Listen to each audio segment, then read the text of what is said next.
ये जो बजट अब आज पेश किया जाएगा, जो नजर आ रहा है उसकी जो हैत अभी तक नजर आ रही है, जो कॉन्टूर्स हैं हमारी इकोनॉमी के, वो तो ये बता रहे हैं कि मजीद टैक्सेस लगेंगे। मिफ्ता इस्माइल साहब ने कह दिया कि IMF की डिमांड्स के मुताबिक रिफॉर्म्स की जाएंगी।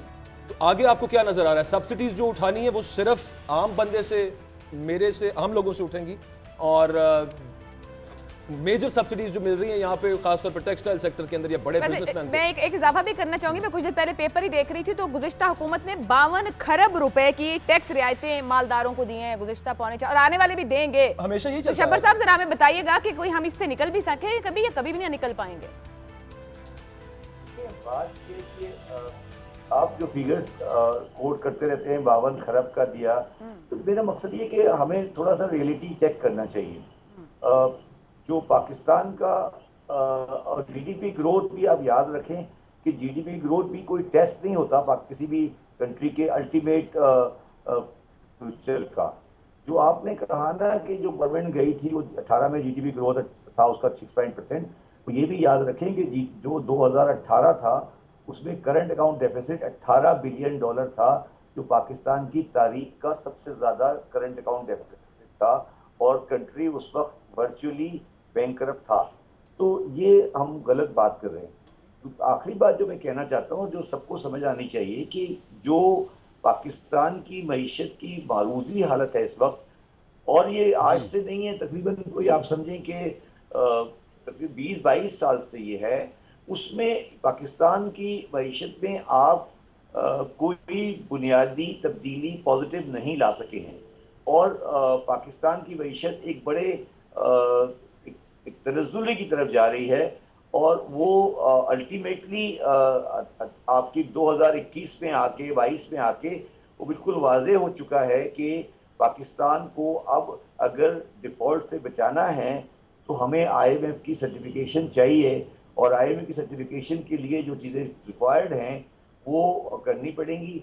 तो अब बुनियादी तौर पर गवर्नमेंट्स, जो ये गवर्नमेंट जो है, इसका कोई रोल नहीं है मईशत के अंदर इस सेंस में, क्योंकि जो कुछ भी IMF कहेगा वो ये करेंगे, क्योंकि अदरवाइज पाकिस्तान डिफॉल्ट में चला जाएगा। तो ये मैं इस पे अब बहस नहीं करना चाहता कि क्या चीज़ अवाम को फ़ायदा हुआ और क्या चीज़ अवाम को नुकसान हुआ। मैं सिर्फ ये बात करना चाहता हूँ कि आइंदा आने वाले दिनों में क्या होने वाला है और क्या होना चाहिए। आइंदा आने वाले दिनों में पाकिस्तान की मईशत को IMF के कहने के ऊपर हमें श्रिंक करना पड़ेगा, मतलब छोटा करना पड़ेगा, बड़ा नहीं करना पड़ेगा। जब अच्छा, ये शब्बर ज़ैदी साहब, ये बड़ा इंपॉर्टेंट पॉइंट है। अभी थोड़ी देर पहले हम यहाँ पे डिस्कस कर रहे थे कि ये क्यों कल जो नेक्स्ट टारगेट रखा गया ग्रोथ का वो 5% रखा गया, जबकि करंट 5.97 है, उसको कूल ऑफ करने की जो बात हो रही है। तो आप ये बता रहे हैं कि IMF के कहने पे किया गया? जी नहीं, हाँ बिल्कुल सही किया, IMF के कहने पे किया, क्योंकि इकोनॉमी को श्रिंक करना पड़ेगा। क्योंकि अगर आपने इकोनॉमी को एक्सपेंड किया तो आपका करंट अकाउंट मैनेज नहीं हो सकेगा, आपके पास डॉलर नहीं है अपनी ग्रोथ को मेंटेन करने के लिए। तो पाकिस्तान की इकोनॉमी को मेरा अपना ख्याल है कि ये 4% से ऊपर नहीं रख सकते, हम नहीं रख सकते। तो हमें 5 से 6 से 4 पे आना पड़ेगा। और सोच के आना, ये नहीं कि मतलब हमें एज ए पॉलिसी डिसाइड करना पड़ेगा कि अपना ग्रोथ रेट कम करें। और अब ये सोचने वाली बात है कि अगर हम ग्रोथ रेट कम करने जा रहे हैं और हमारे पास पॉपुलेशन का ग्रोथ बढ़ता जा रहा है और हमारे पास डिस्काउंट रेट बढ़ा हुआ है, तो हम किसी आम आदमी को कैसे सपोर्ट दे सकेंगे, ये बुनियादी सवाल है। इसमें ये गवर्नमेंट हो, शब्बर ज़ैदी साहब ये कह रहे हैं कि शौकत तरीन साहब की फिर पॉलिसी गलत थी, ज्यादा ग्रोथ रेट वाली। तो भाई मेरी बात सुनो ना, फिर तुम आ जाते हो इस बात पे, किसकी पॉलिसी गलत थी किसकी सही थी, इसको भूल जाओ ना, आगे चलो ना यार। तुम्हारा मसला ये है कि तुम फॉरेन पर्सनलिटी में चले जाते हो। मैं उसूल की बात कर रहा हूँ ना कि पॉलिसी गलत, उसूल गलत था ना सर। अच्छा चलिए, सरदार साहब की भी गलत थी। अच्छा शब्बर साहब कतर कलामी की माजरत, आपने कहा कोई भी बुनियादी पॉजिटिव तब्दीली नहीं हुई पिछले 20-22 साल में सर, तो क्या ये नाम नहीं लो, प्लीज मेरी बात सुने, अगर मेरी बात करनी है सुन ले मेरी बात। आप ये शौकत तरीन की पॉलिसी गलत थी साहब, ये इनकी बातें नहीं किया करें प्लीज। आपको मैं एक चीज बता रहा हूँ, आप समझना चाहते हैं तो समझ लें, नहीं समझना चाहते नहीं समझे। समझना चाह रहे हैं सर, कंटिन्यू और प्लीज कंटिन्यू। आवाज कट रही है। मैं ये कह रहा हूँ कि अब मैं जो हो गया यार, किसी ने गलत किया, कायदे ने गलत कर दिया, मुझे कोई नहीं पता। मैं ये कह रहा हूँ कि अब जो आगे की बात करो ना, जो हो गया हो गया, आगे हमें पाकिस्तान की मईशत को सुकेड़ना है। अब सुकेड़ने में पाकिस्तान की मईशत जब आएगी और हमारी एम्प्लॉय पॉपुलेशन भी बढ़ रही है, तो हमें ये सोचना है कि इस सुकेड़ती हुई मईशत के अंदर डिस्काउंट रेट भी हाई है, इंडस्ट्रियल ग्रोथ को हमें कम करना है। तो उस में रहते हुए हम किस तरह पाकिस्तान के आम आदमी को सुकून या परेशानी से कम बचा सकते हैं, इसका तरीका ये होना चाहिए हमारे पास कि हम सबसे पहले एक प्लान बनाएं। क्योंकि ये सब कुछ क्यों करना पड़ रहा है, ये सोचने वाली बात है। ये करना इसलिए पड़ रहा है कि हमारे पास रुपए की कमी नहीं है, हमारे पास डॉलर की कमी है। तो हमें डॉलर की कमी पूरा करने के लिए हमारे पास जो 70 बिलियन डॉलर की इंपोर्ट है, उसमें हमारा एक एक डॉलर इंपॉर्टेंट है। तो हमें ये सोचना चाहिए कि हम उस डॉलर को कहाँ इस्तेमाल करेंगे और क्यों हम उस डॉलर को इस्तेमाल कर रहे हैं। और उसकी मैं सबसे पहली मिसाल बताता हूँ, हमारे पास बिजली के बनाने के पैसे नहीं है, लोड शेडिंग का मसला नहीं है, हमारे पास फ्यूल खरीदने के पैसे नहीं है। तो हमें ये चाहिए कि हम बिजली की फ्यूल का कैपेसिटी नहीं बढ़ाएं, बल्कि बिजली की पैदावार को कम करें और पैदावार कम करके जहां पर बिजली ज़ाय हो रही है उसको रोकें। और उसका पहला मैंने बताया था कि बाजारों को बंद करें 6 बजे, तो आपको 3500 मेगावाट बिजली की बचत हो जाएगी।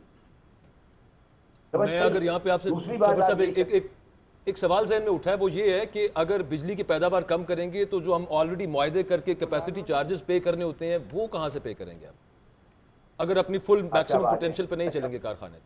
तो इसका मतलब है ये गुनाह किसी और का था ना पुराना, ठीक है ना। लेकिन अब तो हमारे पल्ले उसका तरीका ये है, मैं अब उसका तरीका ये है कि जो बिजली के आपके जो प्लांट हैं, जो आप चाइनीज के भी हैं जिसके भी हैं, उन सारों को अगर आप सारों का जो कैपेसिटी जो कॉस्ट है इस वक्त पाकिस्तान में, मेरे हिसाब से वो 3 से 4-5 बिलियन से डॉलर से ज्यादा नहीं है, और आपकी जो कैपेसिटी पेमेंट है वो ज्यादा है।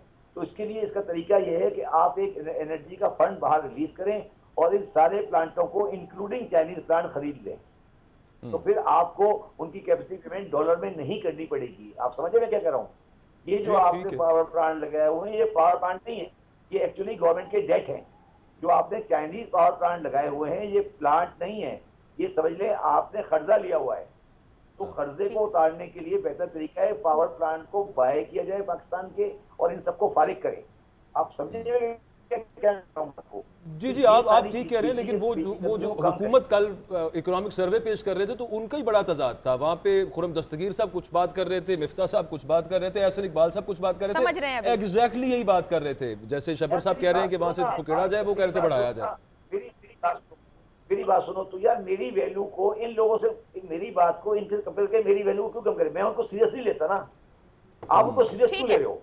ठीक है शबीर साहब, जो आपने पॉइंट रखा है इसको आगे लेके चलते हैं। मईशत को श्रिंक करने की बात कर रहे हैं और डॉलर दरअसल पाकिस्तान को दरकार है, जिस बात से हमें कर्जे लेने पड़ रहे हैं। मिर्जा इख्तियार बेग साहब, बरामदात कैसे बढ़ाए जाएं, डॉलर किस तरह मुल्क में ज्यादा आए? क्योंकि बात ही हो रही है कि 20-22 साल में जो बुनियादी तौर पर तब्दीलियों की और जिस तरफ जाने की जरूरत थी उधर तो हम बढ़े नहीं हैं। अब हमें अपनी मईशत को श्रिंक करके इस पूरे मेस से निकलना होगा। क्या ऐसे मामलात हो सकते हैं जिस तरफ कदम बढ़ाया जाए, टारगेट करके उस इंडस्ट्री पर फोकस किया जाए कि हमारी एक्सपोर्ट बढ़ सके?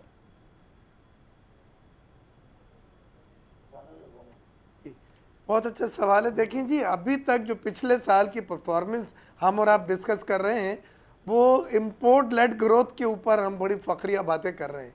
यानी हमने अपनी इम्पोर्ट बेस जो ग्रोथ है उसमें 75 बिलियन डॉलर की हमने इम्पोर्ट कर दी है। और उसमें जो चीज़ें हैं जो मुझे बहुत ख़तरनाक नज़र आ रही हैं, जिनको रोकना होगा, वो उसमें पेट्रोलियम मसनूआत की मोस्ट एक्सपेंसिव है, कोई 19 बिलियन डॉलर की, खाने पीने की अशिया ज़रूरी अजनास की हैं कोई 7 बिलियन डॉलर की, और टर्फ के तहत टेक्सटाइल इंडस्ट्री को जो कंसेशनल फाइनेंसिंग दी थी उन्होंने 4 से 5 बिलियन डॉलर की मशीनें मंगाई हैं। इन्होंने सबको एलसी खोलते रहे, अब वो वहाँ से शिपमेंट आ रही है और ये फॉरेन करेंसी में बोझ पड़ रहा है आपके ऊपर, इंपोर्ट बिल बढ़ रहा है उसका।